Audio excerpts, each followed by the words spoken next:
আমাদের আজকের গল্প দুষ্টু বাঘ। রাজার বাড়ি সিংহ দরজার পাশেই লোহার খাঁচায় একটি মস্ত বাঘ ছিল।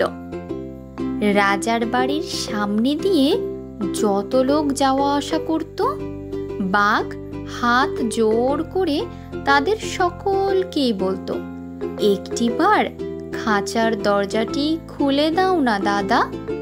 শুনে তারা বলতো, তাই বই কি, দরজাটি খুলে দিই আর অমনি আমাদের ঘাড় ভাঙো। এর মধ্যে একদিন রাজার বাড়িতে খুব নিমন্ত্রণের ধুম লেগেছে। বড় বড় পণ্ডিত মশাইয়েরা দলে দলে নিমন্ত্রণ খেতে আসছেন। তাদের মধ্যে একজন ঠাকুর দেখতে ভারী ভালো মানুষের মতো ছিলেন। বাঘ এই ঠাকুর মশাইকে বারবার প্রণাম করতে লাগলো। তা দেখে ঠাকুর মশাই বললেন, আহা, বাঘটি তো বড় লক্ষ্মী, তুমি কি চাও বাপু? বাঘ হাত জোড় করে বলল, আগে একটিবার যদি এই খাঁচার দরজাটি খুলে দেন, আপনার দুটি পায়ে পড়ি। ঠাকুর মশাই কিনা বড্ড ভালো মানুষ ছিলেন, তাই তিনি বাঘের কথায় তাড়াতাড়ি খাঁচার দরজা খুলে দিলেন। তখন হতভাগা বাঘ হাসতে হাসতে বাইরে এসেই বলল, ঠাকুর, তোমাকে তো খাবো। আর কেউ হলে হয়তো ছুটে পালাতো, কিন্তু এই ঠাকুরটি ছুটতে জানতেন না। তিনি ভারী ব্যস্ত হয়ে বললেন, এমন কথা তো কখনো শুনিনি। আমি তোমার এত উপকার করলাম, আর তুমি বলছো কিনা আমাকে খাবে? এমন কাজ কি কেউ কখনো করে? বাঘ বলল, করে বই কি ঠাকুর, সকলেই তো করে থাকে। ঠাকুর মশাই বললেন, তা কখনোই নয়, চলো দেখি, তিনজন সাক্ষীকে জিজ্ঞেস করে তারা কি বলে শুনি। বাঘ বলল, আচ্ছা চলুন, আপনি যা বলছেন সাক্ষীরা যদি তাই বলে, তবে আমি আপনাকে ছেড়ে দিয়ে চলে যাব। আর যদি তারা আমার কথা ঠিক বলে, তবে আপনাকে ধরে খাবো আমি। সাক্ষী খুঁজতে দুজন মাঠে গেল। এই ক্ষেতের মাঝখানে খানিকটা মাটি উঁচু রেখে চাষিরা একটা ছোট্ট পথের মতো করে দেয়, তাকে বলে আল। ঠাকুর মশাই সেই আল দেখিয়ে বলল, এই আমার একজন সাক্ষী।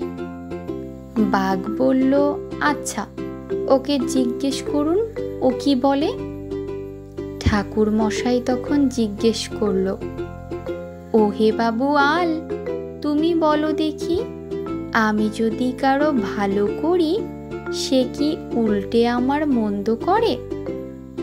আল বলল, করে বই কি ঠাকুর, এই আমাকে দিয়েই দেখুন না। দুই চাষার ক্ষেতের মাঝখানে আমি থাকি, তাদের কত উপকার হয়।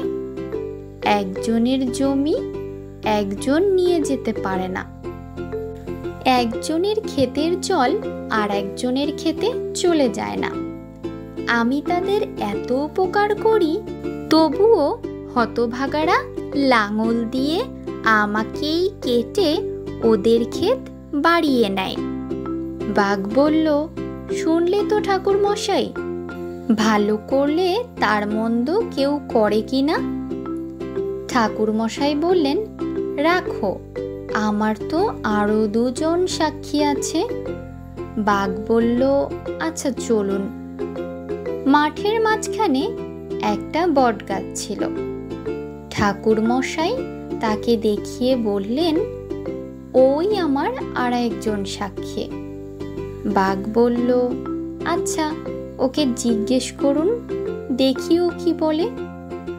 ঠাকুর মশাই বলল, বাপু বটগাছ, তোমার তো অনেক বয়স হয়েছে, অনেক দেখেছ শুনেছ, বলো দেখি, উপকার যে করে তার অপকার কি কেউ করে?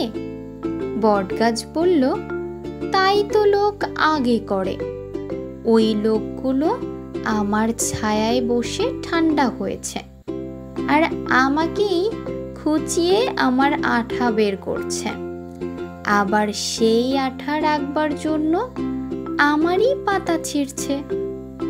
তারপর ওই দেখুন আমার ডালটা ভেঙে নিয়ে চলেছে। বাঘ বলল, কি ঠাকুর মশাই, ও কি বলছে? তখন ঠাকুর মশাই তো মুশকিলে পড়লেন, আর কি বলবে ভেবে ঠিক করতে পারলেন না। এমন সময় সেখান দিয়ে একটা শিয়াল যাচ্ছিল। ঠাকুর মশাই শিয়াল দেখিয়ে বললেন, ওই আমার আর একজন সাক্ষী, দেখি ও কি বলে। তারপর তিনি শিয়ালকে ডেকে বললেন, শিয়াল পণ্ডিত, একটু দাঁড়াও, তুমি আমার সাক্ষী। শিয়াল দাঁড়ালো, কিন্তু কাছে আসতে রাজি হলো না। সে দূরে থেকেই জিজ্ঞেস করলো, সে কি কথা, আমি কি করে আপনার সাক্ষী হলাম? ঠাকুর মশাই বললেন, বলো দেখি বাপু, যে ভালো করে তার মন্দ কি কেউ করে? শিয়াল বলল, কার কি ভালো কে করেছিল আর কার কি মন্দ কে করেছে, শুনলে তবে বলতে পারি। ঠাকুর মশাই বলল, বাঘ খাঁচার ভেতরে ছিল আর আমি পথ দিয়ে যাচ্ছিলাম। এই কথা শুনেই শিয়াল বলল, এটা বড় শক্ত কথা হলো, সেই খাঁচা আর সেই পথ না দেখলে আমি কিছুই বলতে পারবো না। কাজেই সকলকে আবার সেই খাঁচার কাছে আসতে হবে।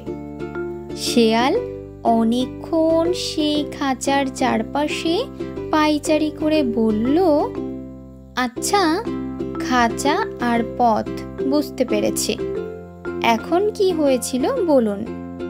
ঠাকুর মশাই বলল, বাঘ খাঁচার ভিতরে ছিল আর আমি ব্রাহ্মণ পথ দিয়ে যাচ্ছিলাম।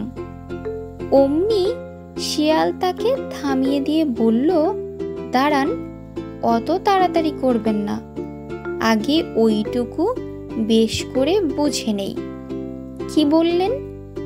বাঘ আপনার বামন ছিল আর পথটা খাঁচার ভিতর দিয়ে যাচ্ছিল?